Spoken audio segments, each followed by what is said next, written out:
TheBradRules! Deltarune Chapter 2 is my favorite chapter in the game so far, but there's a whole other side to the chapter that you may have still not played through. And the other side is the alternate route, the weird route, or as it is more commonly referred to as, the Snowgrave Route. Just like with Undertale's Genocide Route, many fans can't bring themselves to play through the Snowgrave Route due to it feeling so wrong, and I was one of those people up until recently, but I felt it was time to finally take the plunge and experience Snowgrave for myself. And I was definitely missing out, and I just had to make a video to tell you why you should definitely make the effort to give it a go. What makes Snowgrave so different than the Genocide Route is that Chris does not do the killing. In fact, if Chris tries to kill an enemy, they will flee before their health drops to 0, just like in Chapter 1. In Undertale, every death was done by Frisk's own hand, but this time around the killing is done through Chris's manipulation of Noelle. So Noelle does the killing, not you, the protagonist. But it's also pretty clear that Chris is being manipulated by an unseen entity, so Chris is being used as a vessel to give Noelle her marching orders to carry out the killings. So is it really our fault? You actually can begin your run by pacifying or sparing every enemy you come across, just like in the normal route. But once Noelle joins your party after Susie, Ralsei, and Chris agree to split up, your access to Snowgrave begins, and so does the killing. So Noelle doesn't just strike enemies down, no, she uses her ice magic to entomb the enemies in ice, leaving them as permanent fixtures of the environment, which makes Genocide look kinda tame in comparison. Because there are no bodies, the monsters all disappear in Undertale, but you can actually sickly admire your handiwork when the battle is all said and done. So no one is getting stabbed or slaughtered, but they are being frozen to death by Noelle's Ice Shock move. But that actually makes it worse in certain aspects. But the way how this is all gone about is even more disturbing than the way the frozen bodies start piling up in the cyber world. Noelle is a sweet, good-natured girl who doesn't even know how battles work. So much so that Chris and an enemy have to show Noelle how it's done in normal route. But in Snowgrave, Chris will command Noelle to start attacking them, freezing them and making her grow stronger. There comes a point where you'll be offered to buy the freeze ring from an Addison as the music creepily cuts out, but you don't have the money. But Chris insists that Noelle quote unquote get it over and over as Noelle tries to make sense of the request. If she doesn't have the money and Chris is not going to buy it for her, how can she get it? But Noelle ends up freezing the Addison, and strangely, he is no longer there.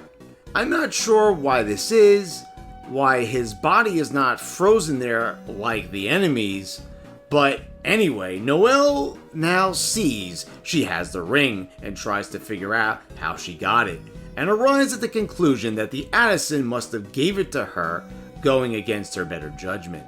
Then we come to the part where Noelle is holding down a switch so Chris can pass through the force field, but she flinches and then wonders to herself why she was thinking of stepping off the switch and hurting Chris. But somehow Chris manages to hear her thoughts and tells her it's natural to have these types of intrusive thoughts. Chris is effectively normalizing evil intent to Noelle, who entered the dark world as an innocent victim getting kidnapped by Queen and being a pawn in her game. But now she is a pawn in Chris's game, and whoever is controlling Chris. She was the hunted, now she is the hunter. She is victimizing others as she was victimized at the start of the story. You'll also hear the once cheery and bright musical piece Welcome to the City has now become slowed down and is now menacing sounding, setting an unmistakable mood.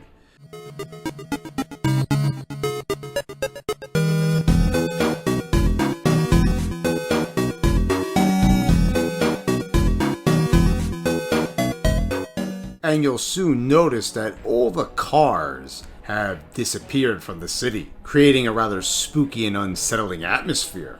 Chris and Noelle soon come upon a puzzle which Chris would normally solve in the normal route due to Noelle's fear of mice, but Chris refuses to solve it and insists that Noelle quote-unquote proceed as he approaches Noelle and backs her up to the force field as Noelle pleads with Chris to stop as she is about to make contact with the force field, which forces Noelle to freeze it at the last moment, deactivating it in the process. Chris is forcing Noelle to toughen up and be resourceful, but at what cost?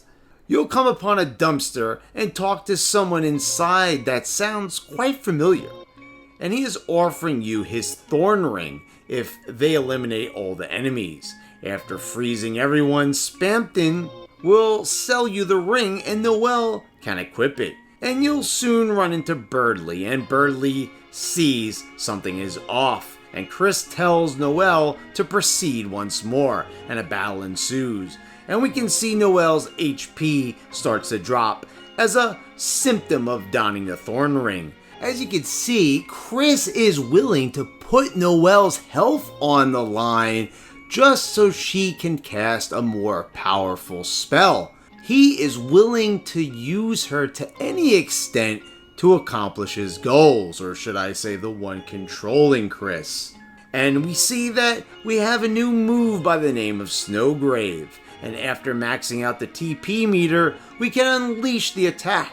But at first, Noelle argues with us that she doesn't know this spell, but Chris will insist, and she soon performs it, and after a massive blizzard, Birdley is encapsulated in a huge prism of ice. Noelle walks off completely out of it, and this massive hunk of ice remains where it stands. Unlike all the other victims in the Dark World, this one was personal.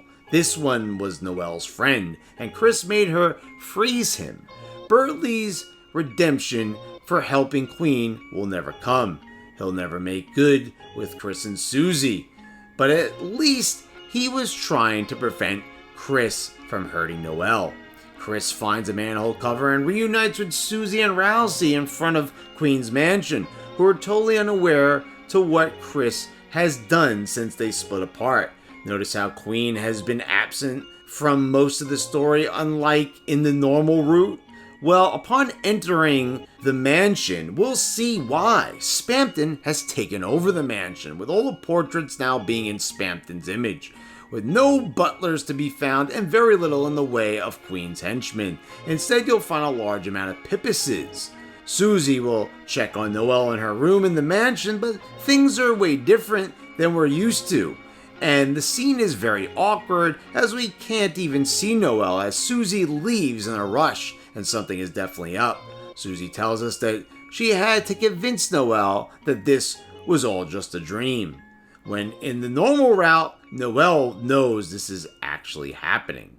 We'll come upon Queen, and just as she's about to unleash the fury of her giant robot, Rousey tells her about the consequences of opening another dark fountain, which Queen didn't even know about. This is pretty much an abridged version of what happens in the normal route, but this time Rousey tells Queen what will happen before all the chaos ensues.